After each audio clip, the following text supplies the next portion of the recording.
مزید ویڈیوز کے لیے ہمارے چینل ہاؤس آف اسلام کو سبسکرائب کرنا نہ بھولیے۔ شکریہ۔ خصوصاً علی افضلهم وخاتم النبیین محمد الامین وعلی آلہ وصحبہ اجمعین، اما بعد فقد قال اللہ تبارک وتعالی کما ورد فی سورۃ البقرہ: اعوذ باللہ من الشیطان الرجیم، بسم اللہ الرحمن الرحیم، یا ایھا الذین آمنوا کتب علیکم الصیام کما کتب علی الذین من قبلکم لعلکم تتقون ایاما معدودات، فمن کان منکم مریضا او علی سفر فعدۃ من ایام اخر، وعلى الذين يطيقونه فدية طعام مسكين، فمن تطوع خيرا فهو خير له، وأن تصوموا خير لكم إن كنتم تعلمون، شهر رمضان الذي أنزل فيه القرآن هدى للناس وبينات من الهدى والفرقان، فمن شهد منكم الشهر فليصمه، ومن كان مريضا أو على سفر فعدة من أيام أخر، يريد الله بكم اليسر ولا يريد بكم العسر، ولتكملوا العدة ولتكبروا الله على ما هداكم ولعلكم تشكرون، وإذا سألك عبادي عني فإني قريب أجيب دعوة الداع إذا دعان، فَلْيَسْتَجِيبُوا لِي وَلْيُؤْمِنُوا بِي لَعَلَّهُمْ يَرْشُدُونَ۔ أُحِلَّ لَكُمْ لَيْلَةَ الصِّيَامِ الرَّفَثُ إِلَىٰ نِسَائِكُمْ هُنَّ لِبَاسٌ لَكُمْ وَأَنْتُمْ لِبَاسٌ لَهُنَّ، عَلِمَ اللَّهُ أَنَّكُمْ كُنْتُمْ تَخْتَانُونَ أَنفُسَكُمْ فَتَابَ عَلَيْكُمْ وَعَفَا عَنْكُمْ، فَالْآنَ بَاشِرُوهُنَّ وَابْتَغُوا مَا كَتَبَ اللَّهُ لَكُمْ، وَكُلُوا وَاشْرَبُوا حَتَّى يَتَبَيَّنَ لَكُمُ الْخَيْطُ الْأَبْيَضُ مِنَ الْخَيْطِ الْأَسْوَدِ مِنَ الْفَجْرِ، ثُمَّ أَتِمُّوا الصِّيَامَ إِلَى اللَّيْلِ، وَلَا تُبَاشِرُوهُنَّ وَأَنْتُمْ عَاكِفُونَ فِي الْمَسَاجِدِ، تِلْكَ حُدُودُ اللَّهِ فَلَا تَقْرَبُوهَا، كَذَلِكَ يُبَيِّنُ اللَّهُ آيَاتِهِ لِلنَّاسِ لَعَلَّهُمْ يَتَّقُونَ، وَلَا تَأْكُلُوا أَمْوَالَكُمْ بَيْنَكُمْ بِالْبَاطِلِ وَتُدْلُوا بِهَا إِلَى الْحُكَّامِ لِتَأْكُلُوا فَرِيقًا مِّنْ أَمْوَالِ النَّاسِ بِالْإِثْمِ وَأَنْتُمْ تَعْلَمُونَ۔ صدق اللہ العظیم۔ وعن سلمان الفارسی رضی اللہ تعالی عنہ قال خطبنا رسول اللہ صلی اللہ علیہ وسلم فی آخر یوم من شعبان فقال: یا ایھا الناس، فقد اضلکم شہر عظیم، شہر مبارک، شہر فیہ لیلۃ خیر من الف شہر، جعل اللہ صیامہ فریضۃ وقیام لیلہ تطوعا الی الآخر، رواہ البیہقی فی شعب الایمان۔ رب اشرح لی صدری ویسر لی امری واحلل عقدۃ من لسانی یفقہوا قولی۔ اللہم ربنا الہمنا رشدنا واعذنا من شرور انفسنا، اللہم ارنا الحق حقا وارزقنا اتباعہ وارنا الباطل باطلا وارزقنا اجتنابہ، آمین یا رب العالمین۔ میں نے ابھی آپ کو وہ 6 آیات پڑھ کر سنائی ہیں، ان پر سورہ بقرہ کا 23واں رکوع مشتمل ہے، اور ایک اعتبار سے یہ پورے قرآن میں منفرد ہے کہ اس میں دین اسلام کے جو 5 ارکان ہیں، آپ کو معلوم ہے ان میں کلمہ شہادت ہے، نماز ہے، روزہ ہے، زکوٰۃ ہے، حج ہے، تو ان میں سے ایک رکن جو ہے صیام، روزہ، اس کے بارے میں اس کے جملہ احکام، ابتدائی احکام کیا تھے، تکمیلی احکام کیا تھے، پھر اس کی حکمت درجہ بدرجہ، روزہ محض روزہ ہوتا تو اس کی حکمت کیا تھی، مقصد کیا تھا، اور روزے کے ساتھ رمضان مبارک کا پروگرام قیام اللیل کو شامل کیا گیا تو اس کا مقصد کیا ہے، اس کا مطلوب کیا ہے، اس کا مقصود کیا ہے۔ یہ ساری چیزیں جو ہے وہ ایک مقام پر آ گئی. نماز کے بارے میں آپ کو معلوم ہے کہ اس کا حکم تو بے شمار جگہ آیا ہے، لیکن احکام وضو کے حکم کہیں اور ہیں، نماز سفر کی اس کا حکم کہیں اور ہے، نماز خوف کا حکم کہیں اور ہے. تو مختلف معلوم ہوتا ہے کہ وہ اور اوقات جو ہے نماز کے وہ مختلف مقامات سے اخذ کیے گئے ہیں. کسی ایک جگہ پر تفصیل کے ساتھ 5 جو نماز کے اوقات ہیں وہ موجود نہیں ہیں. تو اس اعتبار سے وہ قرآن مجید کے اندر وہ معاملہ جو ہے منتشر ہے. اسی طرح زکوٰۃ کا معاملہ ہے کہ زکوٰۃ کا حکم تو بے شمار مرتبہ آیا ہے، اس کے احکام قرآن میں نہیں ہیں. اس کا نصاب کیا ہے، کس کے ذمے زکوٰۃ واجب ہے، اس کا پھر اس کی کیا ریشو ہے، کیا نسبت ہے، کیا مقدار ہے، کہیں نہیں. یہ احادیث سے. حج کا معاملہ ہے تو وہ بھی کم سے کم 2 مقامات پر، بلکہ اس سے زائد مقامات پر آپ کو اس کا ذکر ملے گا. مکی صورتوں میں بھی ہے سورہ حج، اس میں 2 رکوع مسلسل ہیں. پھر مدنی صورتوں میں سے سورہ بقرہ، اس کے بعد جو ہے 23ویں رکوع کے بعد 24 اور 25واں رکوع پورا جو ہے وہ حج کے مناسک پر مشتمل ہے. اس سے کچھ پہلے جو ہے وہ سعی بین الصفا والمروہ جو ہے اس کا ذکر 20ویں رکوع کے آخر میں آ چکا ہے. حج کی فرضیت کا حکم جو ہے وہ سورہ آل عمران میں ہے. لیکن یہ کہ یہ صوم کی عبادت جو ہے جو کہ خود ایک رکن ہے اسلام کا، اس کے معاملے میں یہ 6 آیات اتنی جامع ہیں کہ اگر ان کو انسان سمجھ لے تو کل معلومات جو ہے صوم کے بارے میں جو مطلوب ہیں وہ اس کو حاصل ہو جائیں گے، اس کے احکام بھی، اس کی حکمتیں بھی. تو اسی حوالے سے آج ان پر گفتگو ہوگی، لیکن درس کے انداز میں نہیں، بلکہ میری اپنی گفتگو کے دوران ان آیات کا حوالہ آئے گا. تو میں چاہوں گا کہ آپ اس وقت بھی اپنی نگاہیں جو ہے اس کے ٹیکسٹ کے اوپر مرکوز کریں، تاکہ آپ کے ذہن میں جو ہے یہ مضامین آیات کے الفاظ کے ساتھ ایسوسیشن قائم کر کے محفوظ ہو جائیں. اچھا، اس کے علاوہ پھر میں نے وہ خطبہ پڑھا ہے، بلکہ اس کا ابتدائی کلمات صرف پڑھے ہیں، جس کے بارے میں حضرت سلمان فارسی رضی اللہ تعالیٰ عنہ نے یہ بیان کیا کہ حضور نے ہمیں یہ خطبہ ارشاد فرمایا شعبان کے آخری دن. تو یہ گویا کہ اس مناسبت سے آج ہمارا اس خطبے کو پڑھنا جو ہے بہت ہی موزوں ہے، اس لیے کہ یہ خطبہ جو ہے آج جیسا کہ میں نے عرض کیا ہو سکتا ہے، بلکہ غالب امکان اسی کا ہے کہ آج شعبان کا آخری دن ہے. تو گویا کہ ہم حضور کے نقش قدم کی پیروی کرتے ہوئے، آپ کی سنت پر عمل کرتے ہوئے ہم اس وقت اس خطبے کو پڑھیں گے.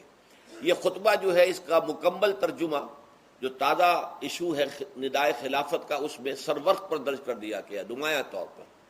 پھر ہم نے ایک 4 ورقے کی حیثیت سے کتابچے کی شکل میں بھی اس کو شائع کیا ہے. بدقسمتی سے اس کا اہتمام نہیں ہو سکا کہ وہ یہاں سب کے لیے پیش کیا جاتا، لیکن یہ کہ کچھ نہ کچھ نسخے اس کے یہاں آئے ہیں، اس میں بھی یہ پورا خطبہ درج ہے. پھر ایک ناشر نے جن کا تعلق ایسے تنظیم اسلامی کے ساتھ ہے، اس کو خوبصورت انداز میں شائع کیا ہے 4 ورقے کو، لیکن اس کی انہوں نے قیمت رکھی ہے کہ اس کے 10 نسخے 10 روپے میں آپ کو مل جائیں گے، تاکہ آپ زیادہ سے زیادہ لیں اور تاکہ لوگوں میں تقسیم کریں، تاکہ وہ ذہنی تیاری جو ہے، ذہنی اور قلبی اور روحانی، رمضان مبارک کی برکات سے صحیح طور پر مستفید ہونے کے لیے اس میں آپ کے دوست، اعزاء و قارب، رشتہ دار بھی شریک ہو سکیں. میں سب سے پہلے اب آغاز کر رہا ہوں اسی خطبے کے ان الفاظ سے کہ جو یہاں پر درج ہیں، آپ بھی اس کی متن پر نگاہ رکھیے. ان سلمان الفارسی رضی اللہ عنہ، حضرت سلمان فارسی رضی اللہ تعالی عنہ سے یہ روایت ہے. حضرت سلمان آپ کو معلوم ہے کہ ایران میں پیدا ہوئے اور ان کے والد جو ہیں وہ آتش کدے کے بڑے ذمہ دار آدمی تھے، لیکن ان کو نفرت پیدا ہوئی کہ یہ آگ ہم خود جلاتے ہیں، ایندھن اس میں نہ ڈالیں تو بجھ جاتی ہے، ہم کیسے اس کے سامنے ہاتھ جوڑ کر کھڑے ہو جائیں اور اس سے دعائیں مانگیں. بہرحال اس بنا پر جو بھی چپکرش ہوئی تو جیسے حضرت ابراہیم علیہ السلام کو ان کے والد نے گھر سے نکال دیا تھا، انہیں بھی گھر سے نکلنا پڑا. جیسے حضرت ابراہیم نے پھر ہجرت کی تھی اور وہ عراق سے جو ہے شام کی طرف منتقل ہوئے تھے، تو یہ ایران سے شام کی طرف منتقل ہوئے. وہاں جا کر انہوں نے عیسائیت کا مذہب اختیار کیا، راہبوں کے پاس رہے. آخری راہب جس کے پاس تھے زیر تربیت اور تعلیم تھے، تو جب اس کے انتقال کا وقت آیا تو انہوں نے کہا کہ مجھے تو ابھی تشفی نہیں ہوئی پورے طور سے، آپ نے بہت کچھ سکھایا ہے، بہت کچھ سمجھایا ہے اور میں نے آپ سے بہت کچھ فیض حاصل کیا ہے، لیکن ابھی تو مجھے تشفی نہیں ہوئی. اب آپ کا انتقال ہو رہا ہے، میں آپ کے بعد کس کے پاس جاؤں؟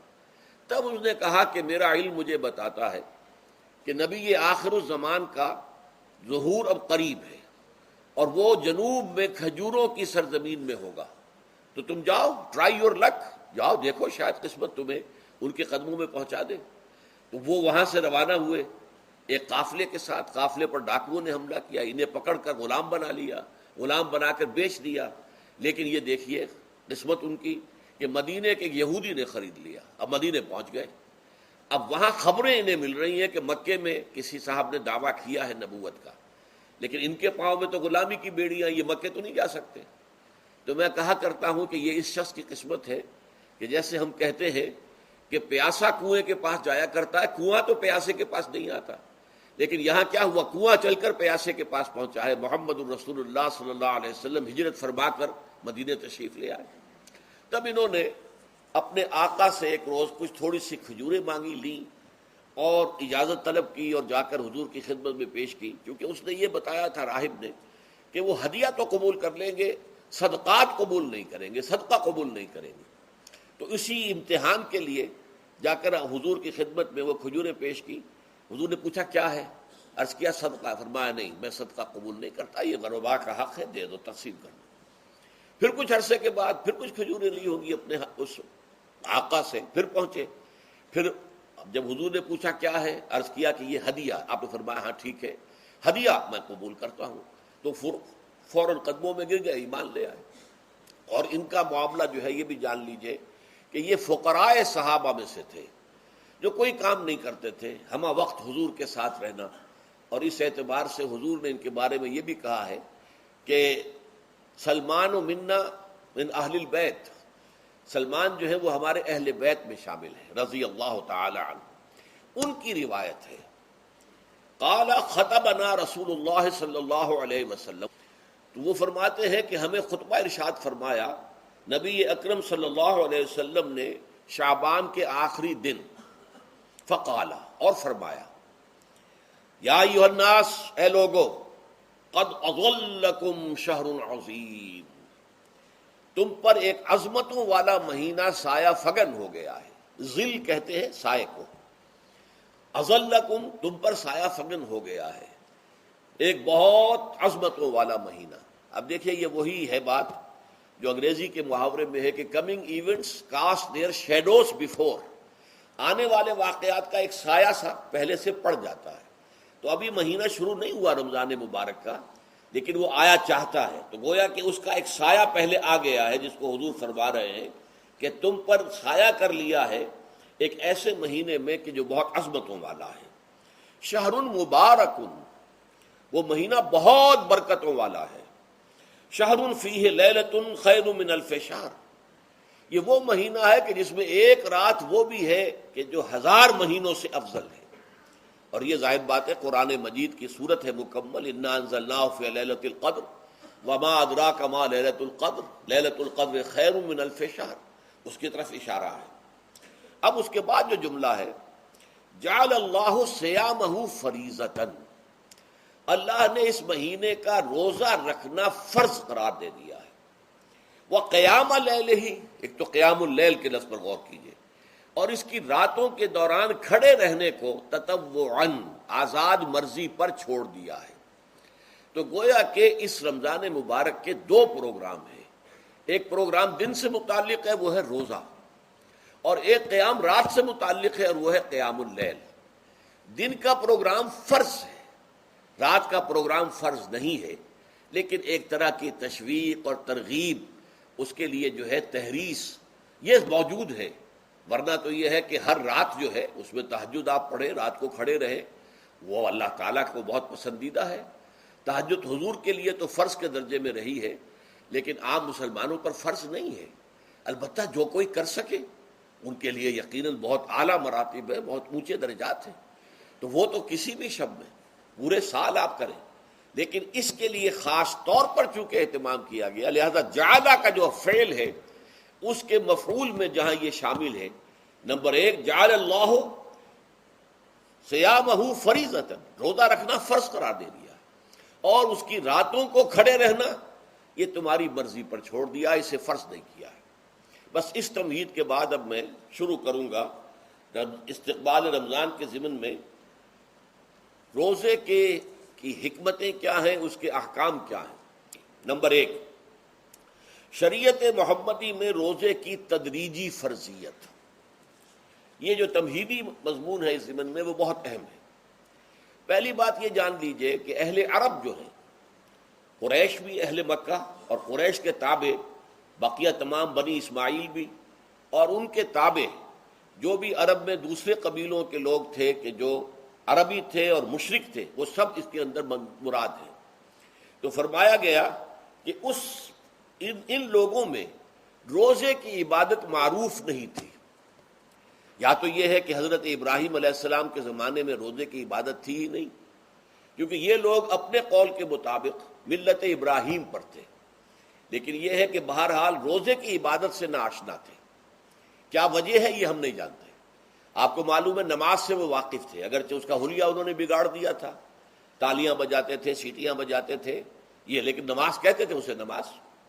طواف سے وہ واقف تھے، اگرچہ اس کے ضمن میں اتنی گھناؤنی حرکت بھی کی تھی کہ مرد اور عورتیں وہ بالکل برہنہ ہو کر طواف کرتے تھے، تو اسے بہت فضیلت والی بات سمجھتے تھے، بہت خدا رسیدگی کی بات سمجھتے تھے کہ کامل برہنہ ہو کر طواف کیا جائے، لیکن بہرحال طواف تھا۔ اسی طرح قیام عرفہ، قیام منی یہ بھی موجود تھے۔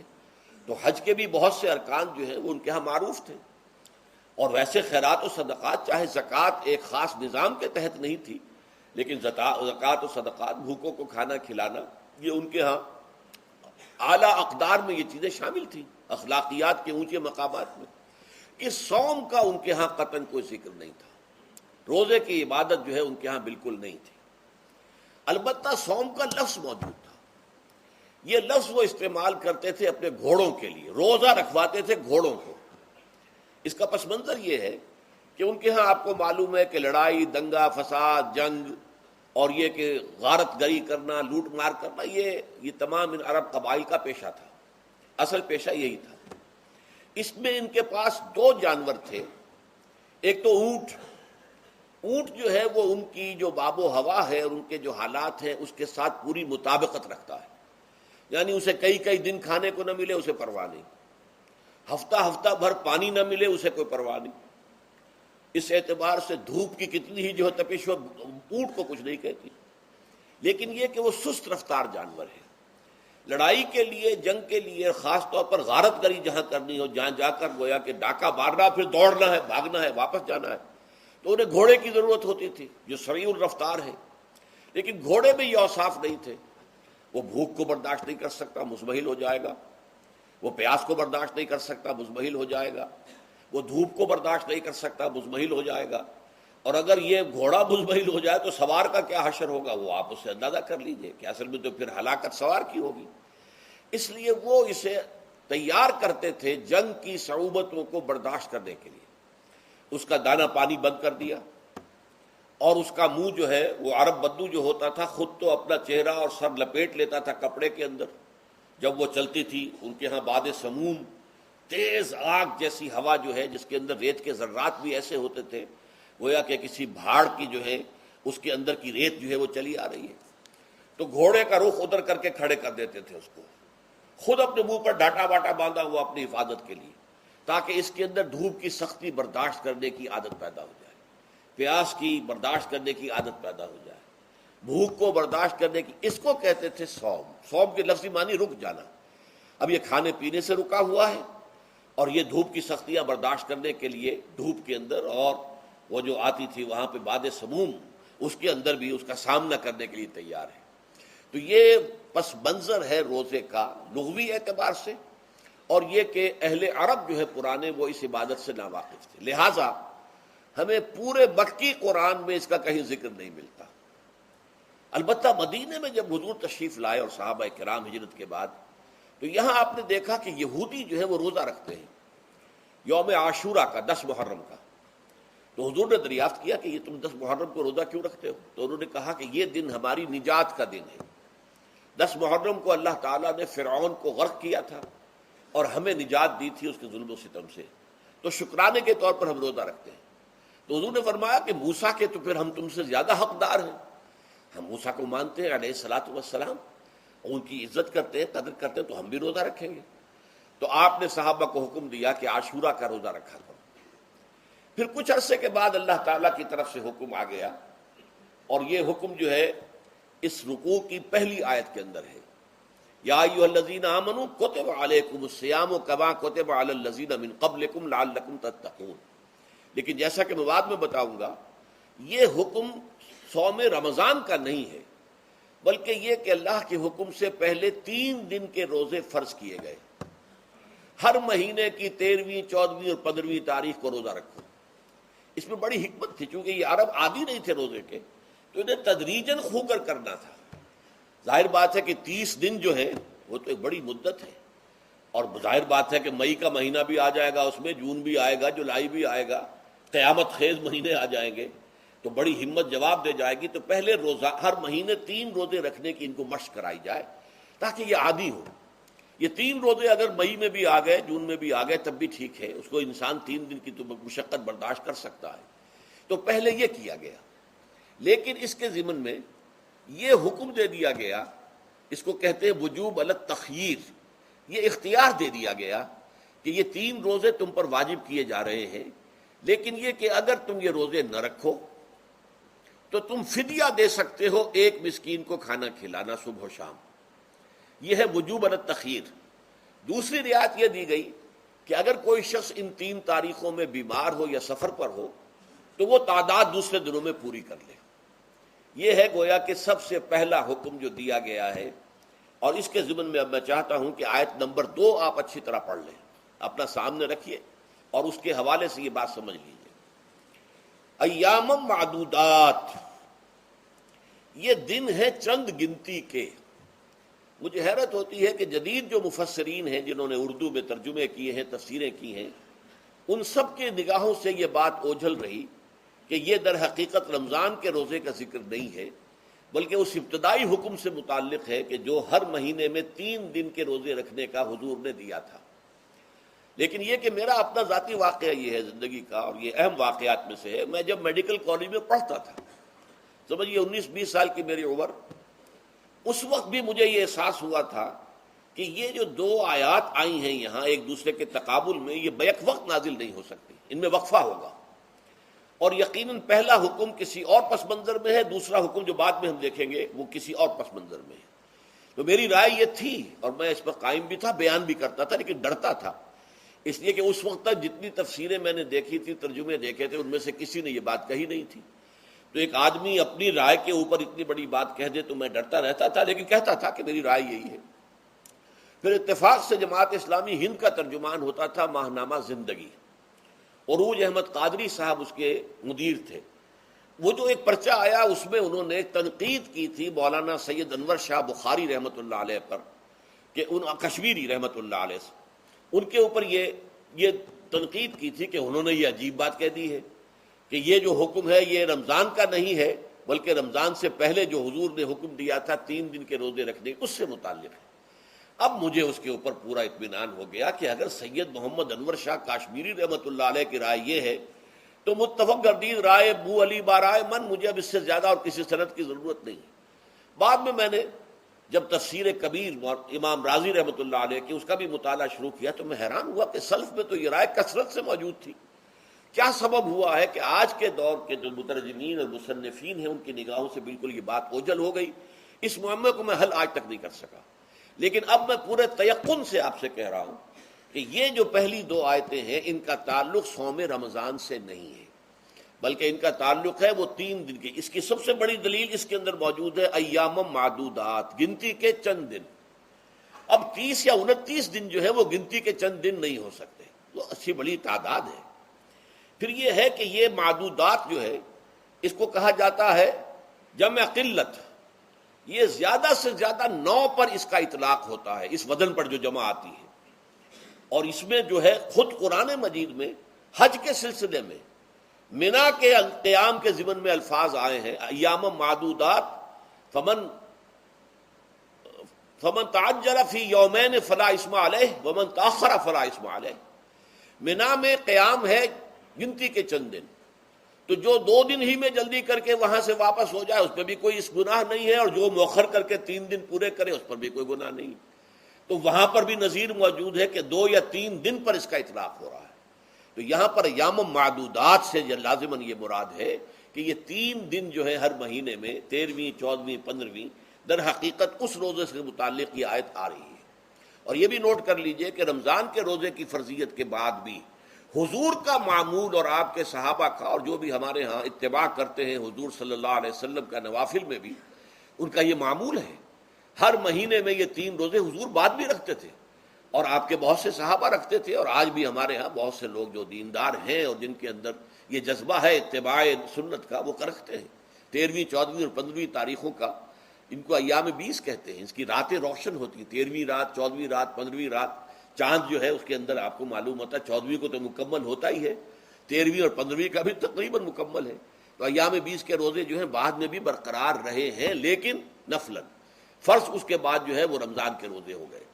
تو ایام معدودات یہ دن ہیں گنتی کے، فمن کان منکم مریضا او علی سفر فعدۃ من ایام اخر، تو جو کوئی بھی تم میں سے ہو بیمار یا سفر پر تو وہ تعداد پوری کر لے دوسرے دنوں میں۔ گویا کہ اب اگلی کے اب ایک تو یہ رعایت ہو گئی، دوسری رعایت وعلی الذین یطیقونہ فدیۃ طعام مسکین، اور ان لوگوں کے ذمے کے جو اس کی طاقت رکھتے ہوں، یعنی مریض بھی نہیں ہے، صحت مند ہے، روزہ رکھ سکتے ہیں، سفر بھی نہیں ہے، سفر پر نہیں ہے، مقیم ہے، روزہ رکھ سکتے، پھر بھی نہ رکھیں تو ان کے لیے بھی ایک اختیار، اسی لیے میں نے لفظ استعمال کیا تھا وجوب علی التخییر، واجب تو ہے لیکن اس میں ایک اختیار دے دیا گیا ہے۔ وہ اختیار کیا ہے؟ فدیۃ طعام مسکین، تو پھر یہ ہے کہ ایک مسکین کو کھانا کھلا دینا، فدیہ کہتے ہیں کسی چیز کا بدل ہو جائے، جیسے کہ جنگی مجرم ہے اس کا فدیہ ہے، گویا کہ اس کو دے کر وہ پھر آزاد ہو جائے گا، فدیہ اس کو کہتے ہیں۔ ففدیۃ طعام مسکین، لیکن یہ ہے کہ فمن تطوع خیرا فهو خیر اللہ، اور جو نیکی سے خیر کرنا چاہے مزید تو وہ اس کے لیے بہتر ہے، ایک کے بجائے 2 کو کھلائے، 3 کو کھلائے، 4 کو کھلائے، 10 کو کھلائے، تو یہ تو ترغیب ہے، لیکن کم سے کم ایک مسکین کو کھانا کھلانا 2 وقت کا۔ وَأَن تَصُومُوا خَيْرٌ لَكُمْ، اب دیکھیے یہ لفظ بول رہے ہیں، اگر تم روزہ رکھو تو یہ تمہارے حق میں بہتر ہے، یعنی اگرچہ اختیار تمہیں دے دیا ہے، اختیار یہ ہے کہ روزہ رکھو، اگر نہ رکھو تو فدیہ دے دو ایک مسکین کا کھانا، لیکن اگر تم روزہ رکھو، ان کنتم تعلمون، اگر حقیقت میں تم علم رکھتے ہو کہ روزے کے اندر کیا کیا برکات ہیں، تو تمہیں روزہ لازماً رکھنا چاہیے۔ تشویق اور ترغیب موجود ہے، لیکن یہ کہ اس کی فرضیت یا وجوب نہیں ہے۔ یہ تھا ابتدائی حکم روزے کے ضمن میں۔ اب اس کے بعد اگلی آیت جو ہے اس کے بھی پہلے حصے کو مت پڑھیے، شہر رمضان الذی انزل فیہ القرآن، اس کے بارے میں تو بعد میں گفتگو ہوگی، بینات من الہدی والفرقان، لیکن اگلا جملہ فمن شہد منکم الشہر فلیصم، اب یہ رمضان کے روزے کی فرضیت کا حکم آیا ہے۔ رمضان کا مہینہ وہ ہے جس میں قرآن نازل کیا گیا، اس کے بارے میں جیسا کہ میں نے عرض کیا پھر بعد میں عرض کروں گا، لیکن جو شخص بھی تم میں سے موجود ہو اس مہینے میں، اپنے گھر میں موجود ہے، اپنے شہر میں موجود ہے، سفر پر نہیں ہے، یا یہ ہے کہ جو شخص بھی اس مہینے کو پائے، اس کی زندگی میں یہ مہینہ آ جائے، یہ برکتوں کا ایک موقع اسے مزید حاصل ہو جائے، فلیصم، یہ امر کا صیغہ ہے، یہ وجوب ہے مطلقاً۔ اب اس میں جو 2 رعایتیں پہلے دی گئی تھی ان میں سے ایک کو برقرار رکھا، وَمَنْ كَانَ مَرِيضًا أَوْ عَلَى سَفَرٍ فَعِدَّةٌ مِّنْ أَيَّامٍ أُخَرَ، یہی وہ الفاظ ہیں جن کی بنا پر میرا گمان اس وقت بھی یہ تھا کہ یہ 2 بیک وقت نازل نہیں ہو سکتی آیات، یہ جو تکرار ہے بے معنی تکرار ہو جائے گی پھر اگر ایک ہی وقت میں نازل ہو رہی ہو، اور قرآن مجید کی فصاحت اور بلاغت سے یہ چیز بعید ہے کہ وہاں پر اس طرح کی تکرار بلا سبب ہو رہی ہو۔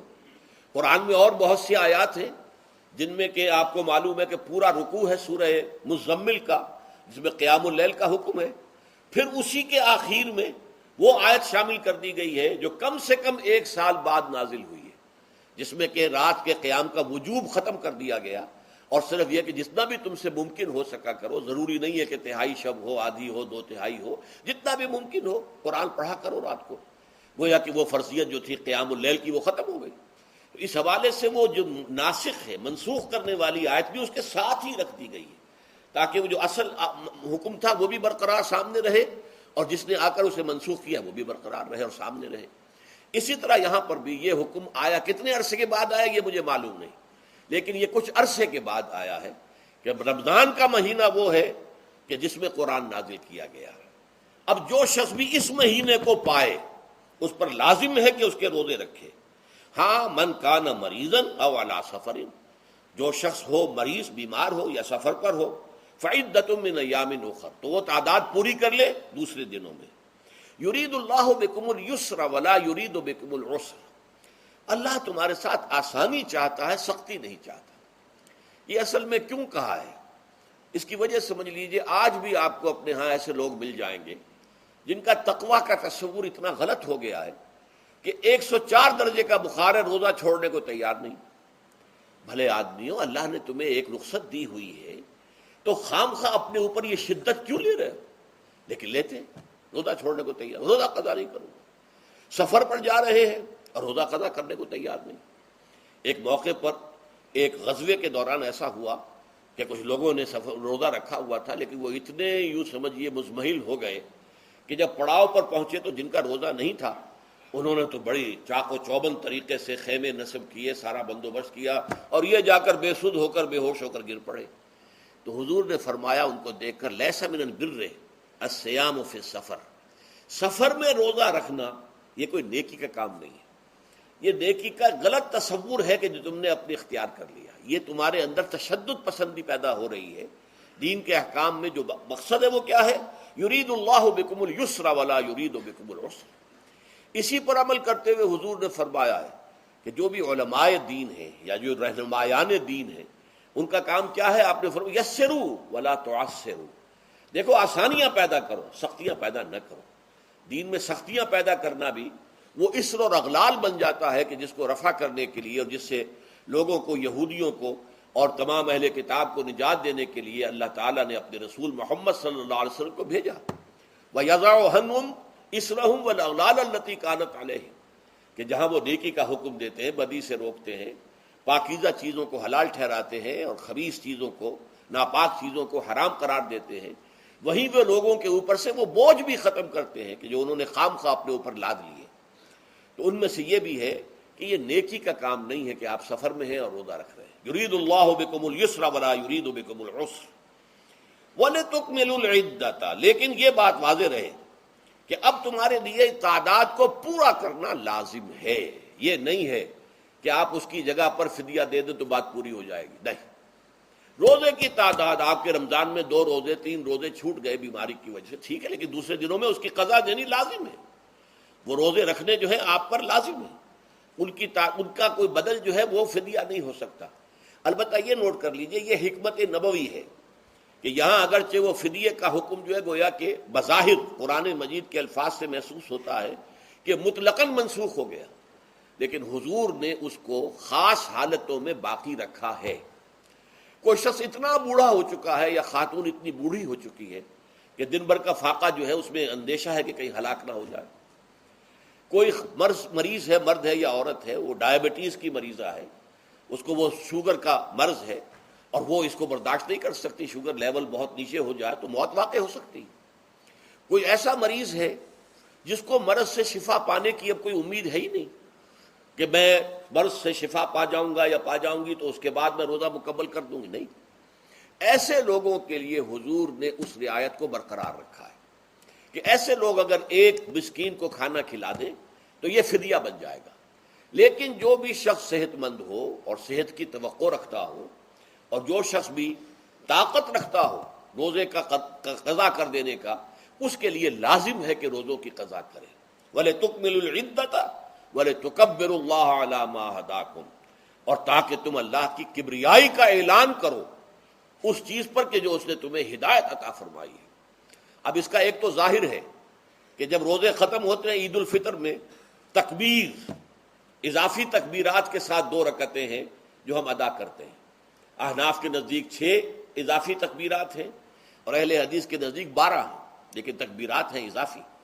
اور یہ کہ جاتے ہوئے اور آتے ہوئے عید کے لیے آپ جا رہے ہیں تو تکبیرات پڑھتے ہوئے جائیے، واپس آ رہے ہیں تکبیر پڑھتے ہوئے آئیے. اور یہ بھی کہ جاتے ہوئے راستہ کوئی اور، آتے ہوئے راستہ کوئی اور اختیار کیجئے تاکہ پورا شہر، پوری بستی جو ہے تکبیر کی آواز سے گونج جائے. یہ ظاہر ہے. باطن اس کا کیا ہوگا؟ اللہ کی کبریائی کا اعلان کرو اللہ کی کبریائی کو نافذ کرنے کی کوشش کرو۔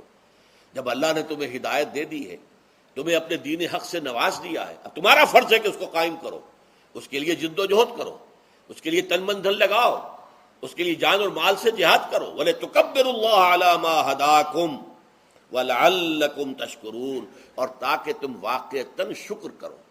اس پر بھی گفتگو بعد میں ہوگی۔ یہ حکمت صوم کے حوالے سے ہے یہ لفظ۔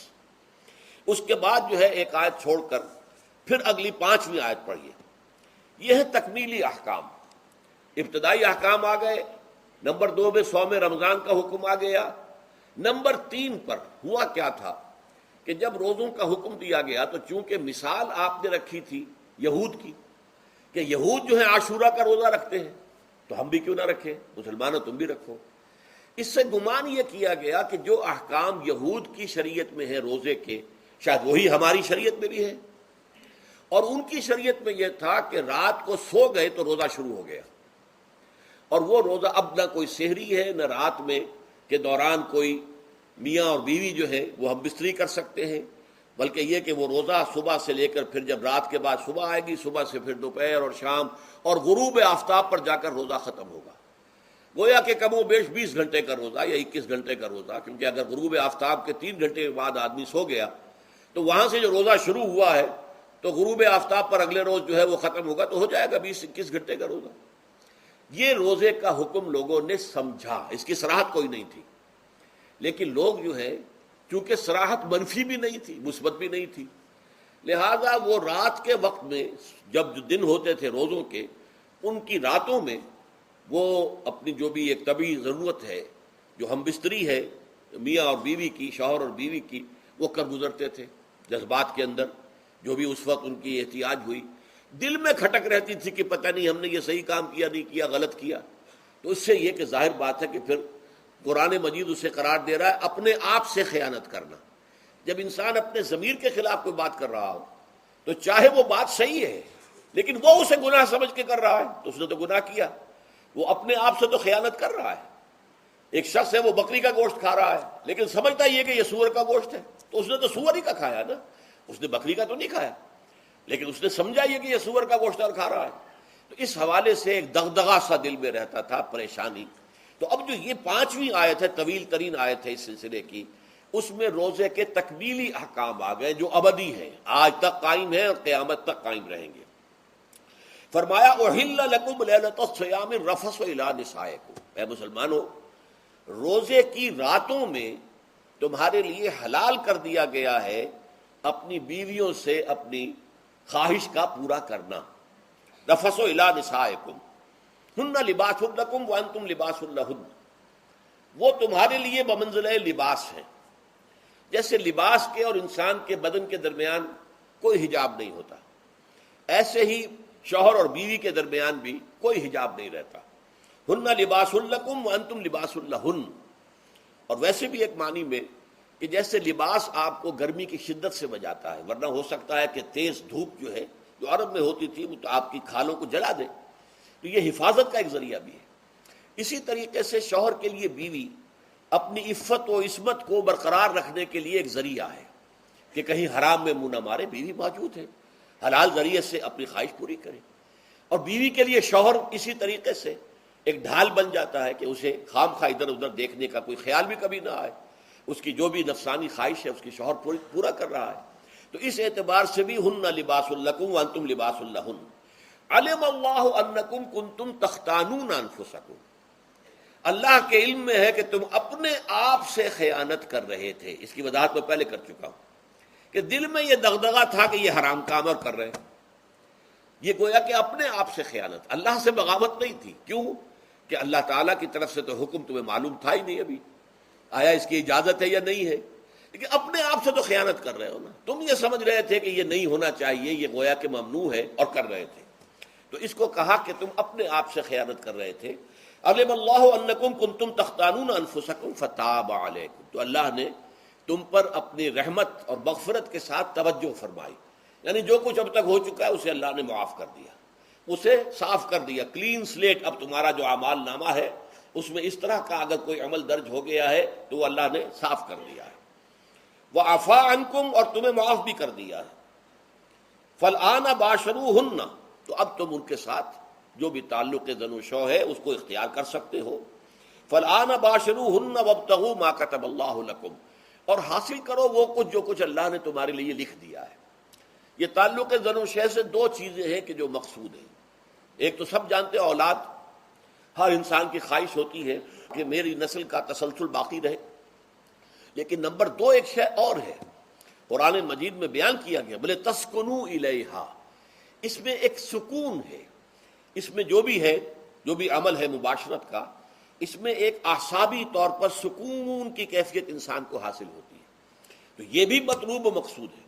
تو ما کتب اللہ لکم، تمہارے لیے اللہ نے اس میں ایک تو اولاد کا معاملہ رکھ دیا ہے اور ایک تمہارے لیے سکون کا، لتسکنوا الیہا، تاکہ تم ان کی طرف توجہ کر کے سکون حاصل کرو. فالآن باشروہن وابتغوا ما کتب اللہ لکم وکلوا واشربوا، اب سحری کا حکم آ گیا. وکلوا واشربوا حتی یتبین لکم الخیط الابیض من الخیط الاسود من الفجر، اور کھاتے رہو اور پیتے رہو یہاں تک کہ تمہارے لیے فجر کے وقت کے اعتبار سے سفید ڈوری سیاہ ڈوری سے بالکل علیحدہ ہو جائے. اصل میں اس کو بعض صحابہ نے تو سمجھا کہ یہ لغوی معنی اس کے لیے کہ آپ اپنے تکیے میں ایک سفید دھاگا رکھ لیا اور ایک کالا رکھ لیا، اور دیکھتے رہتے تھے. جب یہ سفید اور کالا علیحدہ علیحدہ نظر آنے لگے تو پھر روزے کا رکھنے کا وقت شروع ہو چکا اور اب کھانا پینا بند کر دیا جائے. فرمایا گیا یہ مراد نہیں ہے. یہ جب پاؤں پھٹتی ہے تو اس کے اندر ایک سفید سی لکیر جو ہے افق کے اوپر آتی ہے. یہ ہے مراد کہ وہ جو سفید لکیر ہے وہ ظاہر ہو جائے اور وہ رات کے اختتام کا گویا کہ ایک اعلان اور علم بن جائے. تو وَكُلُوا وَاشْرَبُوا، اب اس کی جو ہے بڑی تاکید کی گئی ہے. تَسَحَّرُوا فَإِنَّ فِي السَّحُورِ بَرَكَةٌ، سحری ضرور کیا کرو، اور یہ در حقیقت برکت کا ذریعہ ہے. یہ بھی آپ نے فرمایا ہمارے اور یہود کے روزے کے مابین جو فرق ہے وہ سحری ہے. یہ سحری چونکہ روزہ جو ہے وہ فجر سے لے کر اور غروب آفتاب تک ہے، طلوع آفتاب سے نہیں، فجر سے، جبکہ وہ سپیدہ سحر جس کو ہم کہتے ہیں نمودار ہو جائے. طلوع آفتاب کا بھی 1.5 گھنٹے بعد ہوگا کہیں جا کر، لیکن اس وقت جو ہے روزہ شروع، غروب آفتاب پر ختم. اس حوالے سے اس سے پہلے کھانا پینا، اور اس میں بھی فرمایا گیا کہ بعض لوگ بہت زیادہ احتیاط کرتے ہیں، وہ صحیح نہیں ہے.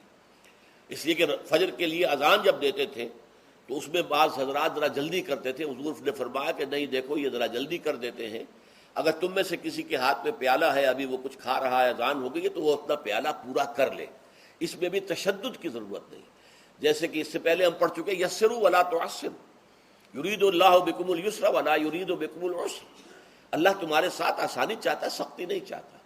تو اسی طرح فرمایا وَكُلُوا وَاشْرَبُوا حَتَّى يَتَبَيَّنَ لَكُمُ الْخَيْطُ الْأَبْيَضُ مِنَ الْخَيْطِ الْأَسْوَدِ مِنَ الْفَجْرِ ثُمَّ أَتِمُّوا الصِّيَامَ إِلَى اللَّيْلِ، پھر اب روزے کو پورا کرو رات تک. إِلَى اللَّيْلِ میں پھر بڑی بحثیں ہوئی ہیں. اس لفظ کی مناسبت سے اہل تشیع اس کے قائل ہیں کہ جب کہ خوب اندھیرا ہو جائے، لیکن اہل سنت کا اجماع ہے کہ غروب آفتاب اس سے مراد ہے، اس لیے کہ آغاز رات کا غروب آفتاب کے ساتھ ہے. اور اس میں بھی احادیث کے اندر آیا ہے کہ تعجیل کرنی چاہیے. بعض لوگ وہی جو میں نے عرض کیا کہ تقویٰ کے تحت جو ہے، جیسے کہ سفر میں بھی روزے رکھتے ہیں یا 104 بخار کے درجے میں بھی وہ روزہ قضا کرنے کو تیار نہیں ہوتے، ایسے ہی وہ تاخیر کرتے ہیں اپنے تقوی کے حساب سے، کہیں ایسا نہ ہو، کوئی غلطی نہ ہو جائے، کہیں یہ نہ ہو جائے، کہیں وہ نہ ہو جائے، تو پھر اس کے اندر وہ افطار میں. تو آپ نے فرمایا کہ قوم جو ہے اسی وقت صحیح رہے گی جبکہ وہ افطار میں عجلت سے کام لے. یعنی سحری کے اندر بہت زیادہ جلدی کرنے کی ضرورت نہیں. اگر اذان ہو رہی ہے اس کے دوران بھی اگر کچھ کھا پی رہے ہو تو کھا پی لو، مکمل کر لو. اسی طریقے سے افطار کے اندر جو ہے وہ تاخیر کرنے کی ضرورت نہیں، سورج کے غروب کے ساتھ افطار کر لو.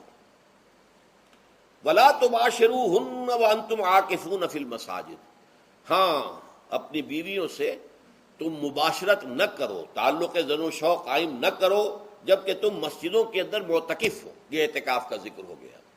رمضان کے آخری عشرے میں یہ اعتکاف جو مسنون ہے کہ 21ویں شب سے شروع ہو جائے گا، یعنی 20واں روزہ ختم ہوا اس کے ساتھ یہ اعتکاف شروع ہو گیا. اور پھر اعتکاف مسنون جو ہے وہ جب تک کہ چاند نظر نہ آ جائے شوال کا، عید کا، اس وقت تک یہ اعتکاف جاری رہے گا. یہ ہے مسنون اعتکاف. اس کی کیا حکمت ہے وہ میں بعد میں عرض کروں گا. تو یہ حکمت جو ہے اس کے حوالے سے گفتگو بعد میں ہو جائے گی، لیکن یہاں یہ بتا دیا گیا کہ یہ جو رمضان کی 20 راتوں میں اجازت دی گئی ہے اپنی بیویوں کے ساتھ ہم بستری کی، وہ اس معتکف کے لیے نہیں ہے جو مسجد میں معتکف ہے۔ تو ہاں اس کی اہلیہ آ سکتی ہے وہاں ملاقات کے لیے، کسی مشورہ کوئی کرنا ہے بہت ضروری ہے، آ جائے، ملاقات ہو سکتی ہے، لیکن یہ کہ مباشرت نہیں ہو سکتی، وہ حرام ہے۔ فرمایا وَلَا تُبَاشِرُوهُنَّ وَأَنْتُمْ عَاكِفُونَ فِي الْمَسَاجِدِ تِلْكَ حُدُودُ اللَّهِ، یہ اللہ کی حدود ہیں، شریعت اسلامی کی یہ حدود ہیں، فَلَا تَقْرَبُوهَا، تو ان کے قریب تک مت جاؤ۔ قرآن مجید میں اس اعتبار سے دو انداز تعبیر ہے کہ اللہ کی حدود ہے فَلَا تَعْتَدُوهَا، یہ اللہ کی حدود ہے، ان سے تجاوز نہ کرو، اس حد کو پھلانگ نہ جاؤ، اس حد سے آگے نہ گزر جاؤ۔ یہاں ہے تقربوہا، اللہ تعالیٰ کی حدود کے قریب تک نہ جاؤ۔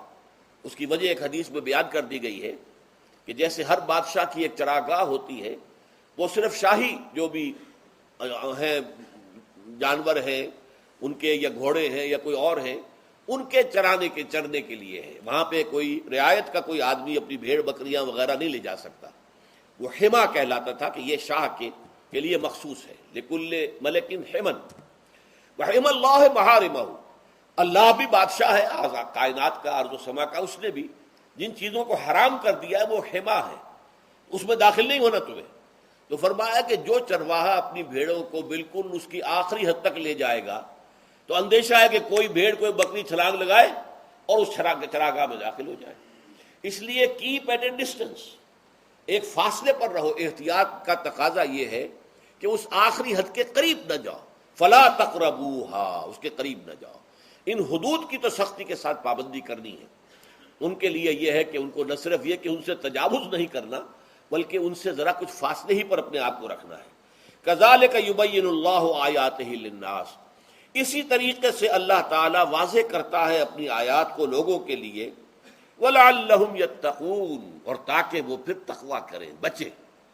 جب احکام معلوم ہو گئے اب بچنا آسان ہے، جب احکام معلوم نہیں تو اندیشہ ہے کہ کہیں کسی حرام کے اندر جو ہے وہ ملوث ہو جائے۔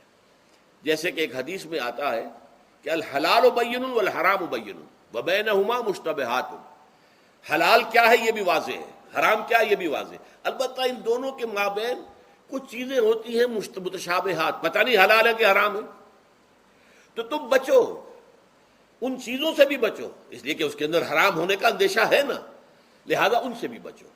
جو صریحاً حلال ہے اسی پر اکتفا کرو، جن کے بارے میں تعین نہیں ہو پا رہا ہے کہ وہ حلال ہیں، البتہ یہ بھی ثابت نہیں ہو رہا کہ وہ حرام ہیں، تو ان سے یہ تقویٰ کا تقاضا ہے۔ اگرچہ قانونی اعتبار سے یہ کہا جائے گا کہ وہ مباح ہے، جس شے کی حرمت کا ثبوت ہمیں کتاب اللہ اور سنت رسول سے نہ ملے وہ مباح ہے، لیکن یہ ہے کہ تقویٰ کا تقاضا یہ ہے، قانون کا تقاضا یہ کہ مباح کو آپ اختیار کریں گے تو آپ پر گرفت نہیں ہوگی، اس لیے کہ اس کی حرمت ثابت نہیں ہے، لیکن تقویٰ کا تقاضا یہ ہے کہ آپ صرف اس شے پر اکتفا کریں کہ جس کے حلال ہونے کے لیے ثبوت اور دلیل موجود ہے۔ تو یہ ہے کہ تلک حدود اللہ فلا تقربوها کذالک یبین اللہ لکم للناس آیاتہ للناس لعلہم یتقون۔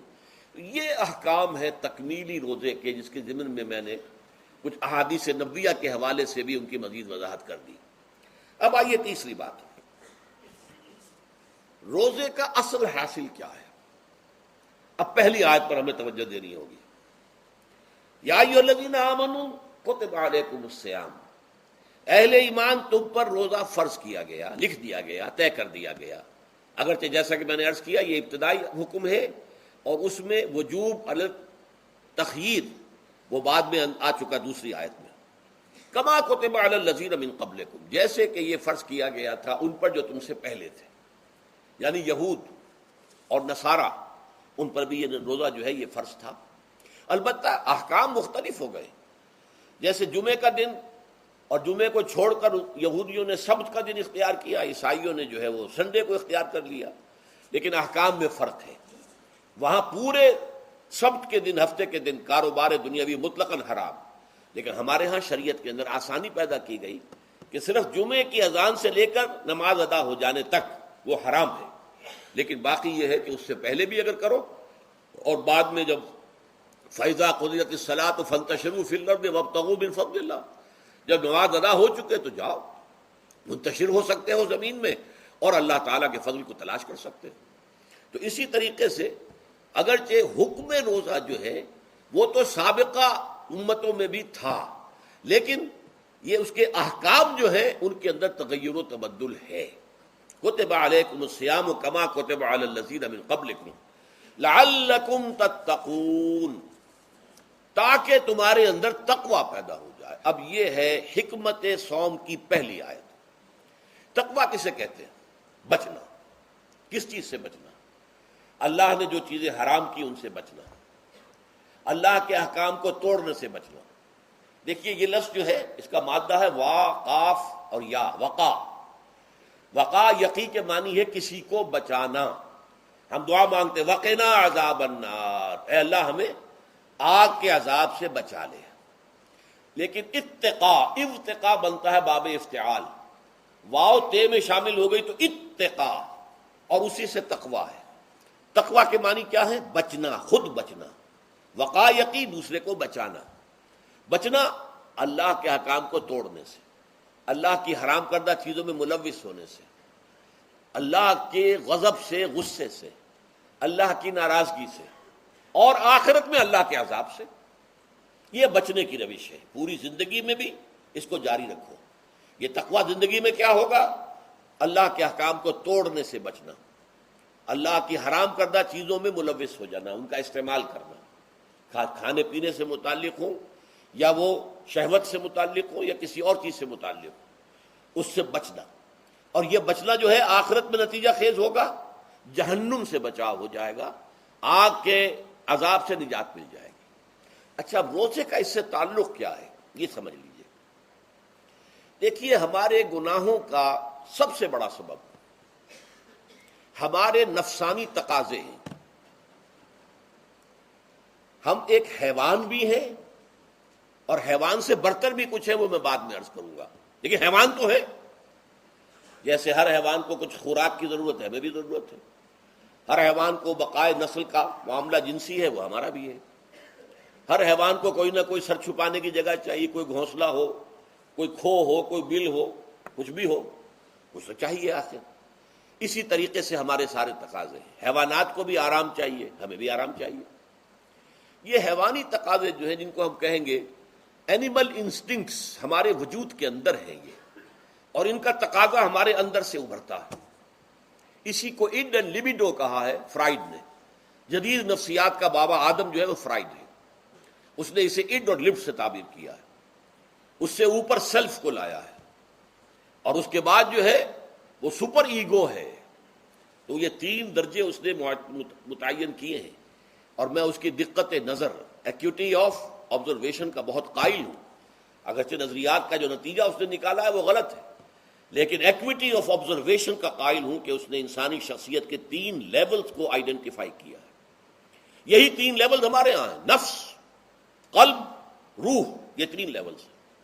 اس نے کہا اڈ اینڈ لیبیڈو یہ لویسٹ ہے، پھر ایگو، سیلف، پھر سپر ایگو۔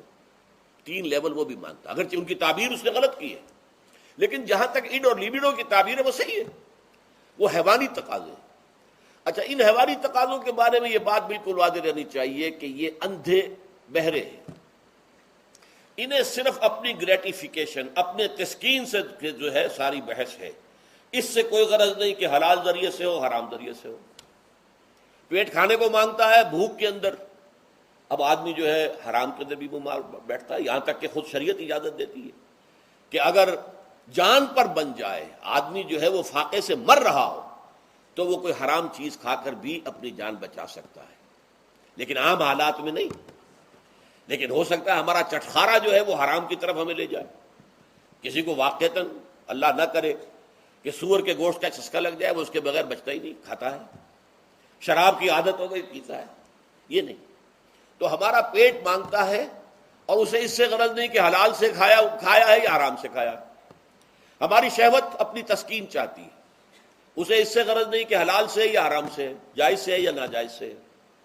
اسی طریقے سے ہمارے تمام تقاضے جو حیوانی ہیں، ایک تو یہ کہ بہت زوردار ہیں، اور چونکہ وہ اندھے بہرے ہیں لہذا جو قرآن میں کہا گیا ان النفس لامارۃ بالسوء، یہ نفس تو بدی کا حکم دیتا ہی ہے، یہ گویا کہ اس کے اندر رجحان جو ہے انہیرنٹ ہے کہ وہ بدی کی طرف انسان کو ترغیب دلاتا ہے، چاہے وہ اپنی ضروریات سے متعلق ہو، چاہے چٹخاروں سے متعلق ہو، چاہے جو بھی لذت اسے درکار ہے اس سے متعلق ہو، چاہے وہ جنسی لذت ہے اور چاہے وہ طعام کی، یعنی جسے ہم کہتے ہیں کہ انسان جو ہے وہ اپنے پیٹ اور فرج کا غلام بن کر رہ جائے، اس لیے کہ جو تقاضا بھی آیا ہے اس کو وہ پورا کر رہا ہے۔ یہ جو کیفیت انسان کی ہے، اس کے لیے ایک مشق جو ہے وہ روزہ فراہم کرتا ہے۔ روزے کے آپ نے 12، 13، 14 گھنٹے کا بھی روزہ ہوتا ہے، بعض جگہوں پر 16، 17 گھنٹے کا روزہ ہوتا ہے۔ اس عرصے میں آپ اپنے نفس کو حلال چیزوں سے بھی روکے رکھتے ہیں۔ اس منہ زور گھوڑے کو جو ہے آپ اس کی لگام کس کر رکھتے ہیں کہ حلال بھی نہیں کھانے دے رہے، بھوک لگی ہوئی ہے، کھانا بہترین موجود ہے، نہیں کھا سکتے، اللہ کا حکم نہیں ہے، اللہ کی اجازت نہیں، شدید پیاس ہے، بہترین مشروبات فریج میں رکھی ہوئی ہے، نہیں کھا سکتے، نہیں پی سکتے، جائز نہیں ہے، حالانکہ حلال ہے، حرام نہیں ہے، بیوی موجود ہے، یا جیسے کہ لونڈیوں کا معاملہ ہوتا تھا، لونڈی موجود ہے، لیکن نہیں، آپ اپنی شہوت جو ہے وہ اس سے پوری نہیں کر سکتے۔ یہ پابندیاں نفس کے اوپر لگانا، یہ ایک مشق ہے، یہ ایک ریاضت ہے۔ اس ریاضت کا حاصل یہ ہونا چاہیے کہ انسان بقیہ 11 مہینوں میں اپنے آپ کو حرام سے تو بچائے نا۔ یہاں وہ حلال سے رکا ہوا ہے اللہ کے حکم سے، کہ حلال چیز بھی نہیں کھا رہا، دن بھر نہیں پی رہا، دن بھر نہیں اپنی کوئی شہوت پوری کر رہا، دن بھر حلال ذرائع سے بھی، تو اس سے اس کے اندر یہ ایک، اس کو ہم کہیں گے سیلف کنٹرول پیدا ہو جائے، اپنے نفس کو قابو میں کر لے۔ یہ گویا کہ اس کا سب سے پہلا، اس روزے کی ریاضت، روزے کی مشق کے حوالے سے یہ اس کی حکمت ہوئی کہ اس سے کے ذریعے سے انسان میں سیلف کنٹرول پیدا ہو رہا ہے، ضبط نفس۔ یہاں پہ تھوڑی سی میں وضاحت کر دوں، رہبانیت کے اندر آپ کو معلوم ہے کہ سیلف اینیہیلیشن، انگریزی الفاظ جو ہیں وہ زیادہ بعض لوگوں کے لیے واضح ہوں گے، نفس کشی، نفس کو کچل دینا، ختم کر دینا، مار دینا، یہ رہبانیت میں ہوتا ہے، اسلام میں نہیں۔ اسلام کا نظام بڑا متوازن ہے۔ ان لنفسک علیک حقا وان لزوجک علیک حقا وان لزورک علیک حقا۔ حضور نے فرمایا دیکھو تمہارے نفس کا بھی تم پر حق ہے، اسے مناسب حد تک آرام دینا بھی تمہارے ذمے ہے، اسے غذا بہم پہنچانا بھی تمہارے ذمے ہے، فرق صرف کیا ہے، حلال سے ہو، حرام سے نہ ہو۔ مزید ویڈیوز کے لیے ہمارے چینل ہاؤس آف اسلام کو سبسکرائب کرنا نہ بھولیے۔ شکریہ۔